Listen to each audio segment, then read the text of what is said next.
এখনো বসে সিগারেট খাচ্ছ? যাও, ওকে হাতটা ধুয়ে এসো, আমি খেতে দেবো। আমি খাবো না। কেন? কি হয়েছে? শরীর খারাপ নাকি দেখি? ওহ, ঠিকই তো আছে। শিল্পী, তুমি খুব বড় শিল্পী। এত নাটক কোথা থেকে শিখলে বলো তো? বিয়ে করলাম আর নাটক শিখবো না? বিয়ে মানেই তো নাটক। যেমন তুমি বিয়ের আগে আমার সাথে মিথ্যে মিথ্যে নাটকগুলো করেছিলে, বলো। আমি নাটক করেছিলাম তোমার সাথে? বারে 3 বছর ঘুরলো না ঘুরলো, বাস ভুলেই গেলে সব। কত স্বপ্ন দেখেছিলে আমায়, বিশাল বড় ফ্ল্যাট হবে আমাদের, আমাকে তো গাড়ি ছাড়া রাস্তায় নিয়ে বেরোনোই যাবে না, তারপর গা ভর্তি সোনা হবে, আরো কত কি বলেছিলে, বলো বলো।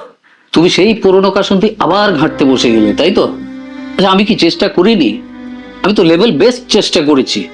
আমার লাক যদি আমার সাথ না দেয়, আমি কি করতে পারি? প্লিজ আর মিথ্যে মিথ্যে বলো না গো। এর কাছে ধার, ওর কাছে ধার, দিনরাত ধার করে বেড়াচ্ছ। কি এমন ছাতার বিজনেস করো বলো তো, যে মাস গেলে একটা টাকা ঘরে নিয়ে আসতে পারো না? বিজনেসে আপস এন্ড ডাউন সবারই থাকে, কিন্তু সবার স্ত্রী তোমার মতো ওরকম। কি কি সবার স্ত্রী আমার মতো? কি বলো বলো, তোমার মুখ থেকে একটু শুনি না, বলো বলো। আমি জানি তুমি কি বলবে, আর সেটাও যদি ক্রিয়েট করে থাকো না, সেটা তুমিই ক্রিয়েট করেছো, আমি না, তুমি। No, not at all. Not at all. পুরো লাইফটা আমার শেষ করে দিল।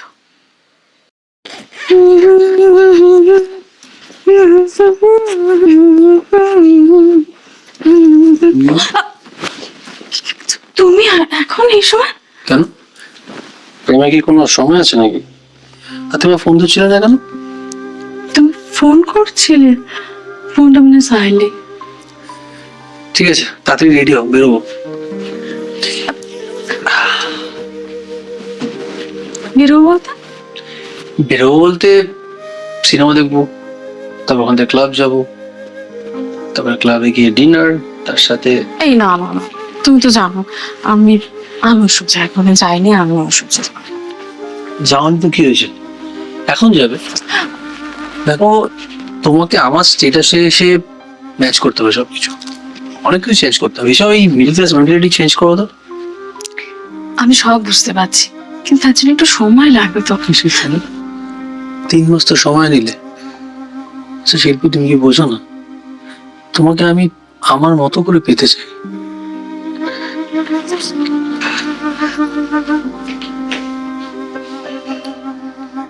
আমি বুঝতে পারছি, আসলে আজকে সুমনের শরীরটা ভালো নেই তো, হঠাৎ করে অসময়ে যদি অফিস থেকে বাড়ি চলে আসে, এটাই ভয়। দূর, আমি ওকে বলে বুঝিয়ে দেবো, ম্যানেজ করে নেবো। প্লিজ আর ওসব করতেই যেও না। নাকি কালকে তুমি এসেছিল বলে কি অশান্তি বেঁধেছে আমাদের। এই, ওকে বলে জানলাম আমি এসছি। আরে ওই যে অ্যাস্ট্রাতে সিগারেট গুলো রেখে গেছিলে না, ব্যাস ওটা দেখেই কেলেঙ্কারি শুরু। তুমি কোনো শরীর রাখতে পারো না, তুমি না ইচ্ছা করে অশান্তি করো, জানো তো শালা। সরি, আসলে ভুল হয়ে গেছে। শোনো না, বলছি কি, আজকের দিনটা প্লিজ ম্যানেজ করে নাও। আমি আমি নেক্সট দিন দেখো একদম প্রমিস আমি রেডি হয়ে থাকবো যাওয়ার জন্য। মিস করছো কিন্তু। করলাম তো, এবার যাও। আমার তো আবার খালি মুখে যাওয়ার অভ্যাস নেই। আজকে মুডটা একদম অনেক দিন ঠিক।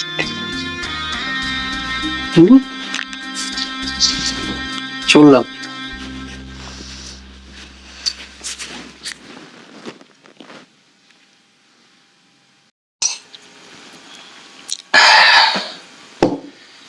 এই প্রীতম, হ্যাঁ, তুমি তো সত্যি বিয়ে করবে? অফকোর্স করবো। তুমি তো জানো তোমাকে ছাড়া আমি একটা রাতও থাকতে পারছি না। এইসব তুমি নেশার করে বলছো। নেশা, মদে আমার নেশা হয় না। তো আমার নেশা তোমার গায়ের গন্ধে, তোমার ঠোঁটের কি পারফেক্ট টাইম। বসুন বসুন। এই শিল্পী, একটা গ্লাস নিয়ে এসো। কার জন্য? কার জন্য আবার? দাদার জন্য। ডাল ভাত খাওয়া মানুষ, ওর পেটে তো এসব সহ্যই হয় না। আমাদের বংশে কেউ কোনোদিন এসব ছোঁয়নি। তাই নাকি? কিন্তু আজকালকার দিনে যদি কোনো বর একটু মদ খাবে না, সিগারেট খাবে না, তাহলে তো তাকে পুরুষ বলেই ধরে না। আর একটু চেখে দেখুন না। প্রীতম, তুই যে এতটা অসভ্য আমি ভাবিনি। ছে, নাকি? আমি অসভ্য? আরে, আরে, একটু একটু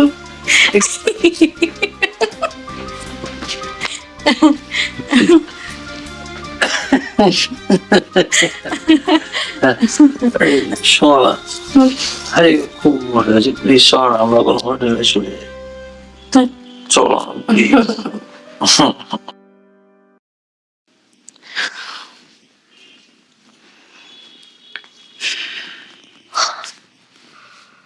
চা ধরো।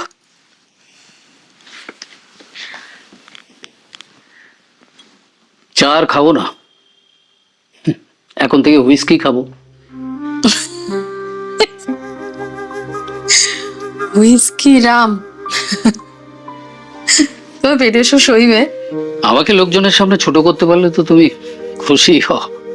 পর পুরুষের সামনে যতটা ছোট দেখানো যায় তাতে তুমি খুশিই হও, তাই না? মজা করার জিনিসটা তো মজা করবেই মানুষ। হ্যাঁ, আমার বয়সটা হয়তো তোমার চেয়ে কিছুটা বেশি, কিন্তু সেটা তো বিয়ের সময় ভাবা উচিত ছিল। এই এত লেকচার দিও না তো, বিরক্ত লাগছে।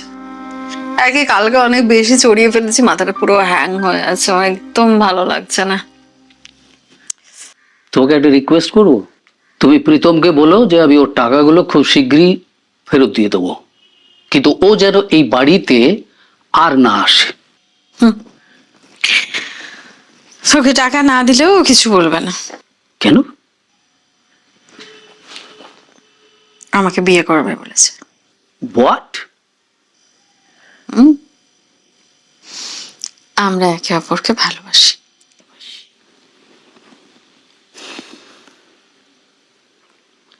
প্রীতম কেমন ছেলে তুমি জানো?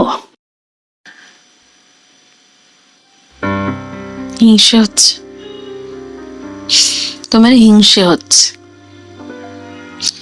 কারণ ও হ্যান্ডসাম, ওর অনেক বড় বিজনেস, ইয়াং। ও আমাকে আর্থিক, মানসিক, শারীরিক সব সুখ দিতে পারবে, যার মধ্যে কোনোটাই তুমি দিতে পারবে না। তাই তোমার হিংসা হচ্ছে।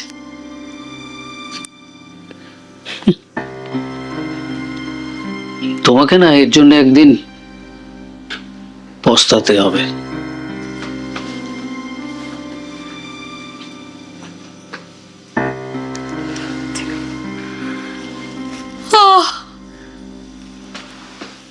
মাগো, হ্যাঁ,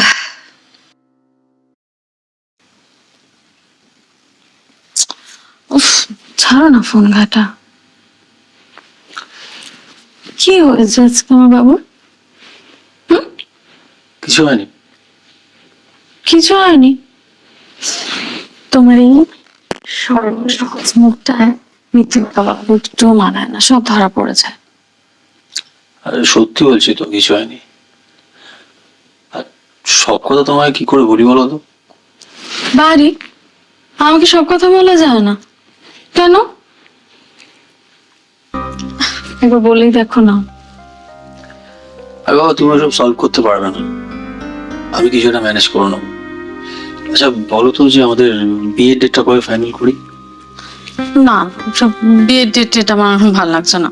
আগে আমি তোমার সমস্যাটা, আমি ওটা আগে সলভ করবো, তো আমি প্লিজ বলো আমায়। আরে বাবা, আমার কিছু টাকার দরকার। তোমার হাজবেন্ড যা টাকা নিয়েছিল তা তো প্রায় শোধই করে দিয়েছে, আর একটুখানি বাকি। তো আমার আরো কিছু টাকা হলে ভালো হতো। ব্যাস এই ব্যাপার, তোমার জন্য আমার যাচ্ছি। আর বিয়ের গয়নাগুলো আছে কি করতে? কি কি বলছো তুমি?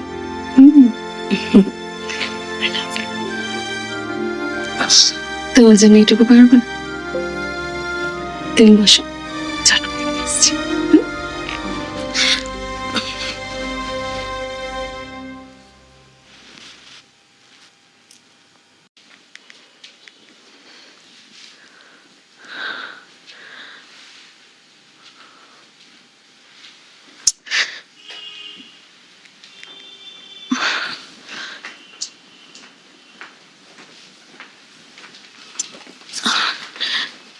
বলছি কি,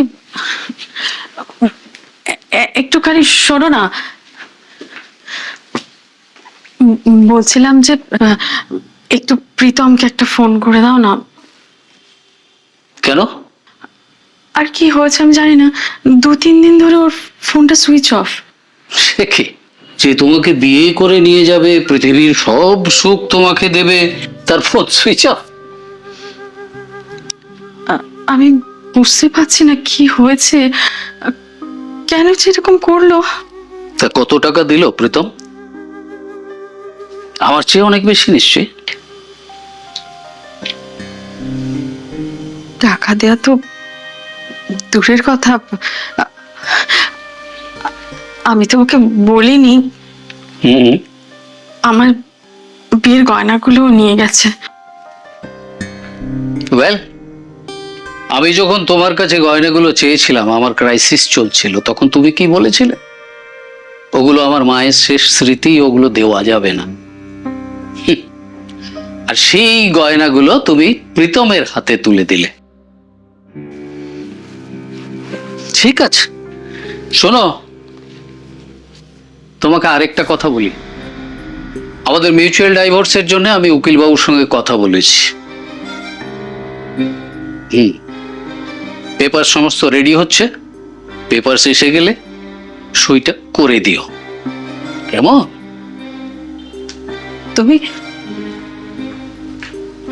আমার